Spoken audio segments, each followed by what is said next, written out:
What's up guys? Hello and welcome back to our channel. Grabe, napakainit ngayon guys. Tingnan nyo naman, naka-t-shirt na lang tayo. Spring pa lang no baby, hindi pa summer. Hindi, summer na, 24 na oh. Grabe, plus 24. Parang ano na to, Pinas weather. Tingnan nyo naman 'di ba yung pag-change ng weather dito sa Calgary. Parang ilan ba minus something tayo, tapos ngayon plus 24. And the rest of the week napakaganda kasi panay double digit. So, umpisahan nyo na guys, ilabas ang inyong mga pang summer na outfit at itago na ang makakapal na jacket. Pero, wag nyo masyadong itago lahat. Mag-reserve pa rin kayo kasi unpredictable pa rin ang weather dito mamaya. O kaya in 2 weeks ay biglang mag-snow. Naalala ko yung 2024, June, may snow pa. O, biglang nag-snow. Pero, ano na lang yon, yung pasulpot-sulpot, hindi na yung for the rest of the week, ganito yung weather. So, mabilis na lang yun matunaw. Eh, tingnan nyo naman guys, oh. Ayan, Diyos ko. Direk ang araw. Ayan, kita nyo yan? Napakalapit sa mukha. Salamin. Yan, kailangan mo ng salamin nga dito guys. So dito sa Canada, hindi siya fashion eh. Yung mga shades or salamin, kailangan siya talaga. Kasi protection ng eyes. Hindi na kasi ako naglalagay ng salamin dito. Pamula nung nanakawan tayo sa sasakyan. And hindi naman talaga dapat mag-iwan ng mga valuable things sa loob ng car. Sa Pilipinas kasi diba? Oo, matagal naming ganun lang yung ginagawa pero never. Kailangan ko lang damputin. Yes. Iba dito, iba dito. Oh, so anyway guys, ito na naman tayo. And sa mga nag-aabang ng panibagong house tour, ay ito na nga po ang inyong inaantay. So meron na naman tayong bibisitahing townhouse. Actually, dalawa ito for today. So, ihahatiin na lang ulit namin. So, one for this video and the next one will be the other one.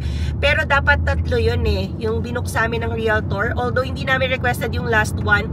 Gusto niya lang ipakita yung detached house. Yan. Kaya lang, on this day, yan, today, ay yun nga po, nagkaroon na ng offer. So, pending na siya, kaya hindi na namin ma-view. Ibig sabihin, 'di ba, parang hot market para dun sa bahay na yon kasi clean up talaga.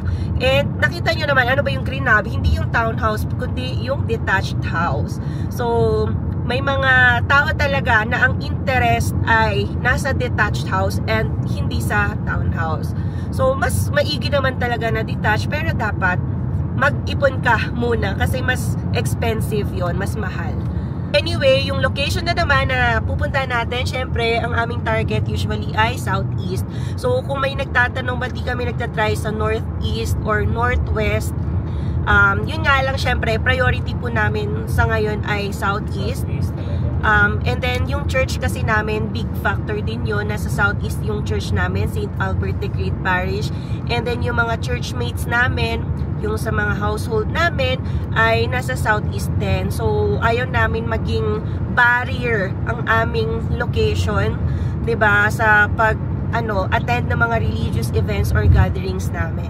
So, kung as much as possible, kung may makitang house na mas malapit or sa southeast area, ay doon tayo. Pero syempre, kung wala namang ibang option para sa amin or may magandang yan bahay na makikita tayo sa other areas like northwest and northeast, then we can check that out.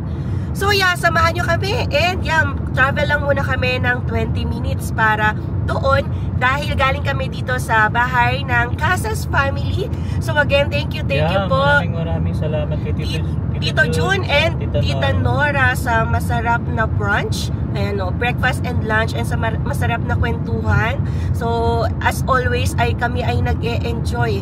Yan, kakwentuhan kayo at kasama kayo. And na-excite na talaga kami lalo sa mga pinakita nyong video sa mga activities na gagawin ngayong summer. Yeah, excited ako dyan. Hintayin natin yan at magpaplano sila tito eh. Yes, excited na rin ako at least may papakita kaming bagong locations, bagong spots ngayong summer at hindi na muna puro Lake Louise, Banff, and Moraine Lake. Okay, we are near na sa i-view nating townhouse. Ayan na oh. Ang community pala nito ay sa New Brighton. Hanap lang kami muna ng parking at feel ko nasa likod tayo napunta, baby. So, hanap ka sa harap. Oh. Right? Napakainit. Ayun na si Kuya Daniel. So, Sa harap tayo. oo. Dito tayo dinaan. Okay guys, andito na tayo sa New Brighton. And ito yung parang community. So, loob siya. Right, oh. Ang ganda na tingnan. Syempre, maintain talaga. And dapat uniform. Iba-iba lang ng color yung painting. Tayo na si Kuya Daniel. This property, I sold 3 of these kind of properties similar. Wow. Yeah, they're actually pretty good. Really? You already saw some properties like this Yeah, one? and I Okay. owned one in my lifetime. Wow! I owned one. So I know this kind of build. They allow dogs. You can see all the backyards different. Yes. You can actually do what you like as long as you send an email. There's more freedom to this kind of property. Yeah. It's more easier living. I find these kind of property are better built. Right? For sure. Okay, we have to check that out. So this is nice community. Still New Brighton. Yeah, As this always, is- Southeast. So there's 3 of these near Brighton because I own one in Prestwick. Mhm. Sold 3 in the other New Brighton. Oh. And this one's pretty good. It's almost the same build. Same Is it right? It's 3-bedroom, right? I guess I read it. It's 3 bedrooms, 2.5 baths. Wow. 1,219 square feet. Yes. Yeah. And this is... Yan. Dito na natin sabihin sa labas. $449,000. Yeah. So that's 2 days in the market. Yeah. Oh, bagay Fresh na, pa. Fresh na fresh. Yeah. So, mamaya-maya, ayan, makikita namin, nag-update kasi yung listing ni Kuya Daniel sa email namin. Ano na siya, pending, or Like may today, offer right? na. Yeah. Yung sinabi naming 3 viewings dapat today, pero yung isa pending na. So, hindi na matutuloy yung the last one. Ganon kabilis dito. Offer agad, pending na. So, let's view. Yeah. Wow. So this is still occupied. Yeah. Right. Kasi may ano pa, furniture. And ito, baby, parang kinoconsider ko, syempre napapaisip ka na rin na pag yung entrance mo, kitchen, parang sa akin alangan, mas maganda yung entrance mo, living room agad. Diba? So, dito na tayo sa loob ng bahay, no? So, first, house, namin ngayon. 9 weeks. Oo. Then, yeah, pagpasok mo siyempre, lagi nyo naman nakikita syempre yung closet dito. So, normally talaga guys, no? Pagka, syempre, galing ka sa labas, dito mo ilalagay yung mga jacket mo. Yan. So, okay na siya. Hindi naman siya ganun kalakihan. Tama lang. Ayan, tulad niyan, siguro mga 10 jackets pwede.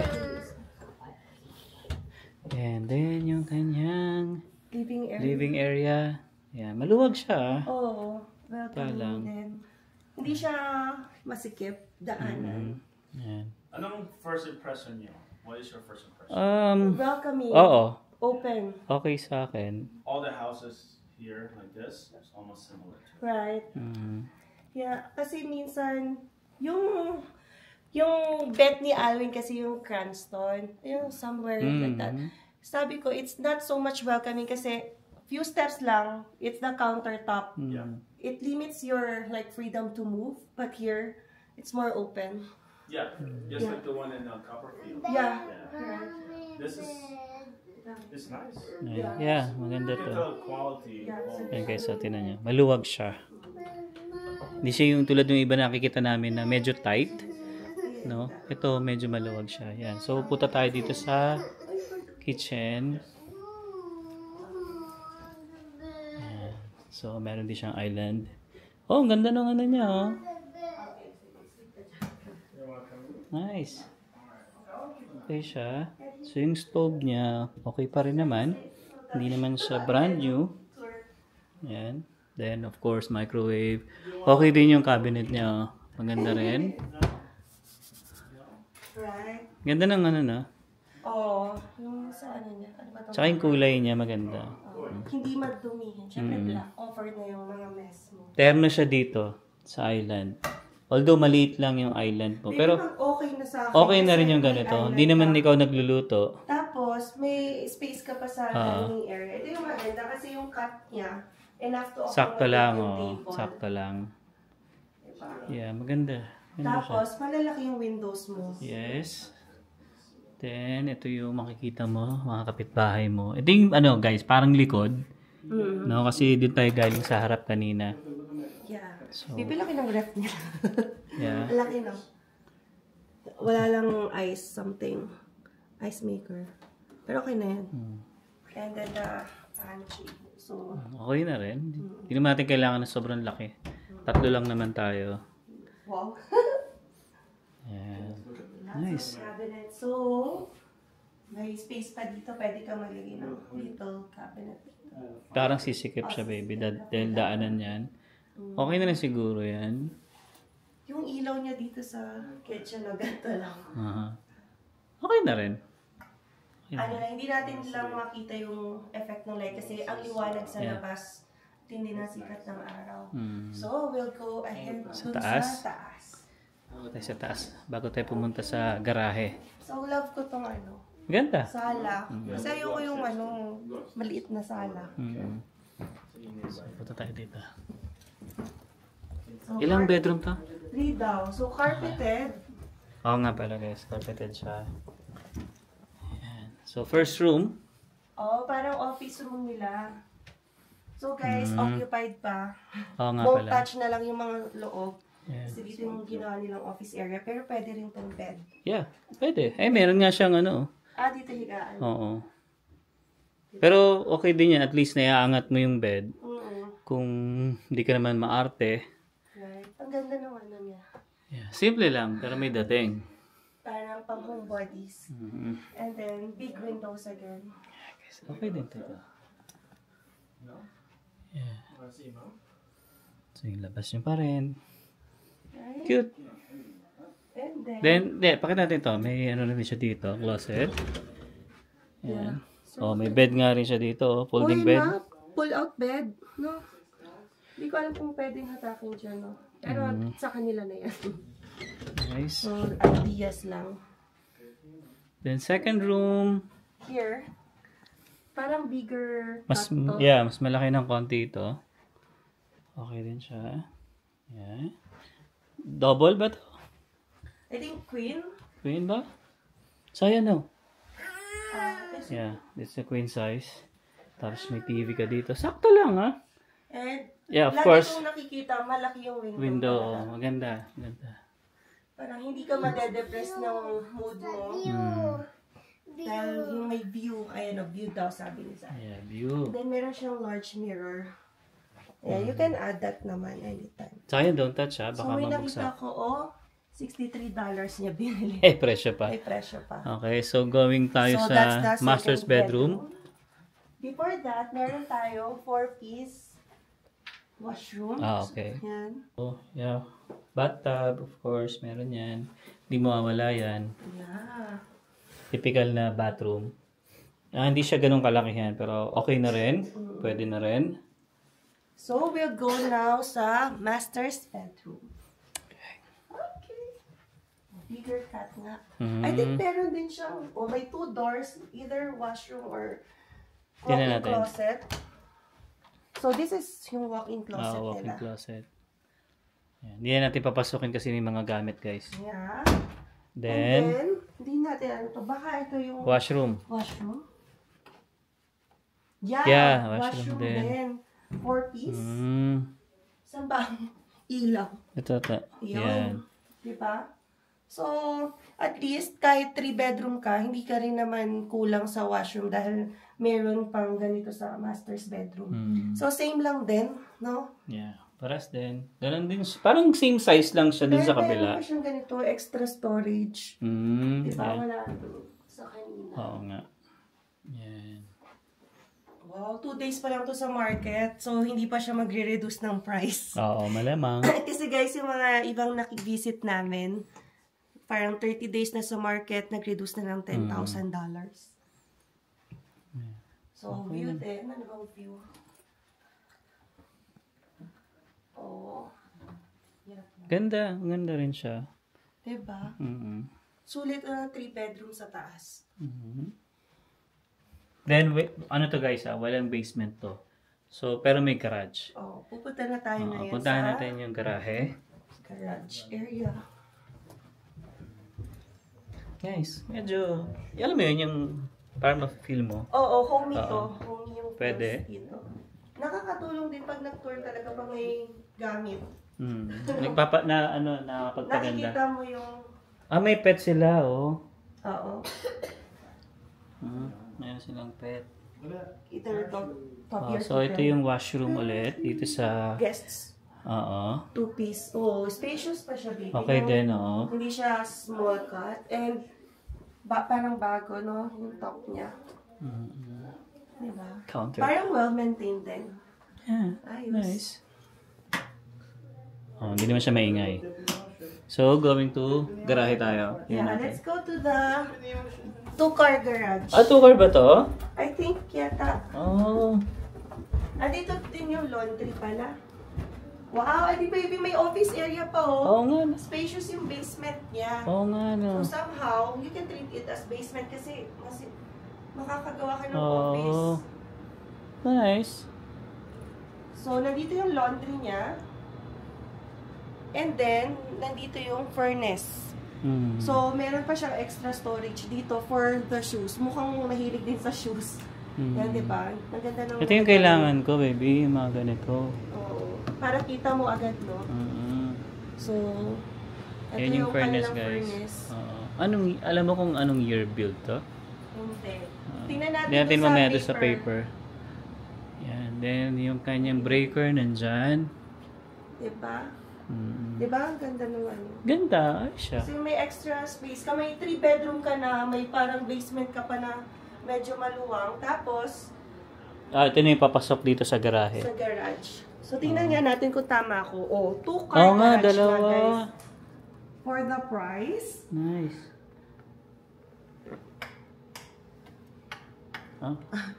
Feel ko dito. Ayan. So, dalawang sasakyan. Pero sa dalawang sasakyan, medyo siya. Masikip Yung na. kailangan, dikit na dikit talaga siya. Pero pwede. Pwede. At least bigger space. Kung isa lang naman, storage mo na. Diba? Hindi na ako bababa guys kasi naka-medyas lang ako. Pero maluwang siya. Maalikabok. Yeah, nice. Ganda. Dalawa garahe, pwede. Oo. So, pag-usapan na natin kay Kuya Daniel lang. Yeah. Okay siya. Twice Okay na. siya. Ako okay siya. Na-feel natin na pwede. Pwede. Yan. Pero, na-check mo ba yung distance? Oo. Pag New Brighton naman, malalapit yan sa bus stop. Okay. Alright. So, tanong natin si Daniel. Yeah. So, Ito ba guys, nakalimutan namin pakita sa inyo, yung top niya, meron ka dito, meron din dito. Pag may kakain. Pwede. So, ano nga ito, Kuya Daniel? Anong... What year was it built? 2008. Yeah, so pretty recent. And then, tax amount is 2.3. And, like condo. I think condo fee Condo is fee is cheaper here. Cheaper? Yeah. Remember when I said about deductibles? Yeah. You guys own the window. Okay. So if the condo board decides we have to change the whole window, Okay. you have to abide by it. Right. Usually a year, because windows are actually expensive. They're about $800 to $1,000. Oh, that's why it's cheaper. It's like a- because yeah. it's a deductible. It's like a deductible. Okay. If the condo board owns a window, that'll be easily 500 something. Oh. But ideally, windows are better. They're really well made now. Yeah. That's why you don't have to change it. How many years will that be changed? So my window's about 20 years old. Okay. I think that's fair. Already 20 years.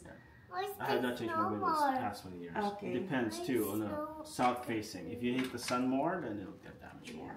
It's the rubber in it gets damaged. Okay.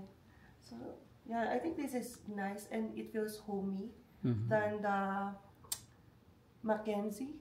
Yeah. Yeah. Let's see. Oh, mas maluwag kasi ito eh. Upgraded. Yeah, there's a lot of care for this house. I could tell. Like, before we came in, the first thing they said, this is going to be a good quality. Okay. Because it is a good quality home. Who's Santa? That's Sayang, Santa. that's That's okay. nice. That's just me and Santa.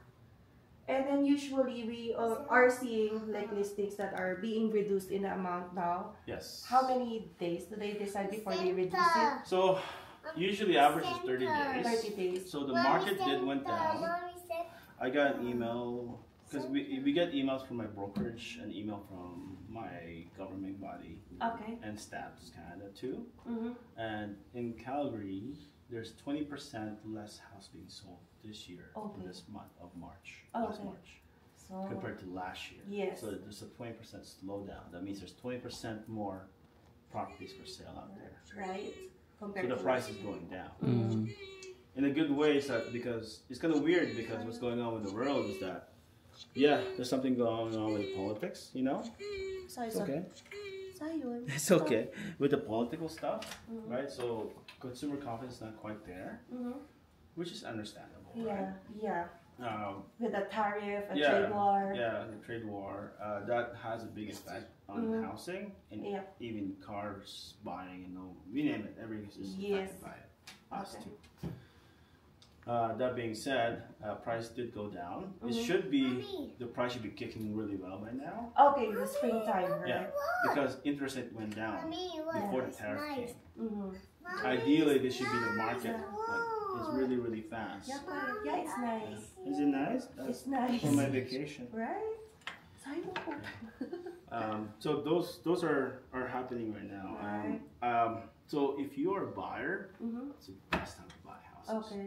Even the one I had, the Applewood one we saw, put the price down enough. Yeah, Yeah, it's we saw like it. $10,000. We have to keep it moving. Right. Ideally, it is the way you look at it. If we're the selling side, Yeah. we have to sell it. Right. And just not keep it like that. Yeah. Unoccupied. At the end of the day, it is a product. Yes. A house is just a product. Yeah. A lot of people will have attachment to it, Yes. and that will kind of hinder the price a little bit. And people don't like check on the price much. But our business is about selling. Right. So my job is to let you know that this is a product, and there's people out there who want to buy it, But. and we have to let them know it's available. Mm-hmm.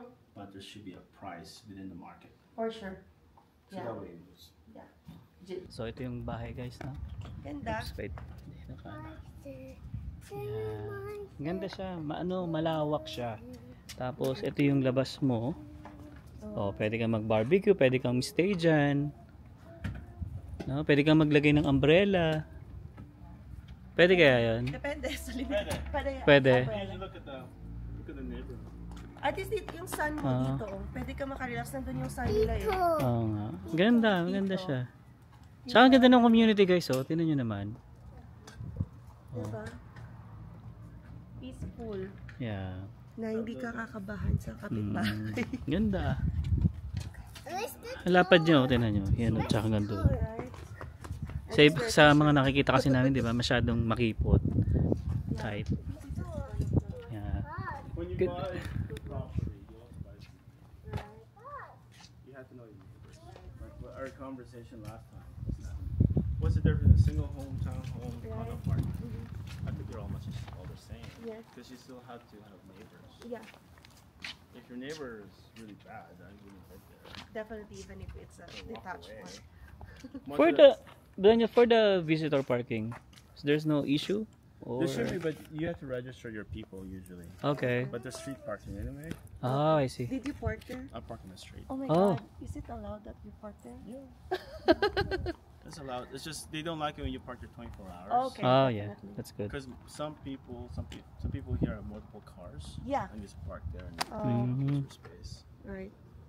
So, ito yung likod kanina guys, no? Nandun yung bahay. Oh. Pero parang ganito siya. Yan, so ganito siya. So, dalawang sasakyan, kasya. And then, where is the, like, we were going to the bathtub? Pero wala siyang balcony. Kasi ito meron eh. Oh. Yung nakita namin doon kanina wala. This place has an HOA. That means it is a Ganda oh, ganda ng place niya talaga na to. Ganda ng community. HOA has more parks than See? So ayun guys, no, nakita nyo naman ang ating house tour. I think, and masasabi ko, one of the best properties na nakita namin considering the space. Ang nagustuhan ko doon yung wide talaga, mas wide siya. Oh, hindi siya masikip. 'Di ba yung townhouse kasi yung mga cuts niya pahaba na eh. Tapos pataas ng pataas. Ito at least wider cut, there's space kapag pasok mo, welcoming, living area agad, and then few walks pa bago mag-kitchen. So yun yung nakita natin. And then yung kitchen, hindi ka kakain doon sa countertop lang. 'Di ba? Meron siyang space for your dining area. And then Tsaka yung garahe, okay din yung dalawa. Dalawa na yung garahe, may 3 bedroom ka pa. And then lower condo fee. So I think, 'di ba? Good deal. Good deal. Pero, sabi nga ni Kuya Daniel, pwede pa itong bumaba Pwede with the current situation ngayon. Kasi 20% talaga ang dinown ng market compared to last year for this month. So, we will see. Sabi nga namin, hindi pa naman kami nagmamadali. At least we are learning and we are seeing a lot of properties na pwedeng i-consider later on. Alright. So, I think hanggang dito na lang muna. I hope nag-enjoy kayo sa ating house tour ngayon. So, sa susunod na video namin i-upload ang next area na bibisitahin natin. So, abangan nyo rin po yun. And yeah, we'll see you again on the next one. Peace! Peace!